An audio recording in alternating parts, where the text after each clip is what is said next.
আজকে কিন্তু আরও একটা ক্লক কাস্টমাইজ তোমাদের সাথে শেয়ার করছি। আর এই ক্লক কাস্টমাইজটা করতে করতে এই ক্লকের পিছনের কাহিনীটা তোমাদের সাথে শেয়ার করি চলো। এই ক্লকটা অর্ডার করেছিল কিন্তু এক দিদি ভাই, আর তোমরা দেখে বুঝতেই পারছো এটা কিন্তু তার প্রিয় মানুষটার জন্য সে অর্ডার করেছিল। আর দিদি ভাই আমাকে একটা ছোট্ট আবদার করেছিল যে এটা যেন ব্লু এর মধ্যে রাখি, আর এটা যেন পুরোটাই একটা স্টোন ওয়ার্কের মধ্যে হয়। তো দিদিভাইয়ের কথা মতোই কিন্তু আমি এখানে পুরো কাজটা করেছি, আর দিদিভাইকে সেটা দেখিয়েওছি।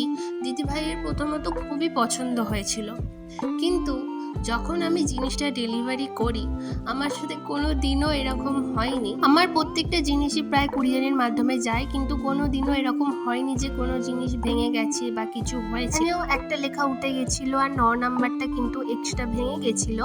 তো দিদিভাই আমাকে দেখানোর পর আমি দিদিভাইকে বলেছিলাম যে তুমি আমাকে কুরিয়ার করে দাও, আমাকে আবার পাঠাও, আমি জিনিসটা আবার ঠিক করে দেবো। কিন্তু যেহেতু সময় ছিল না তাই দিদিভাই বলেছিল তুমি অন্য কিছু ভাবো।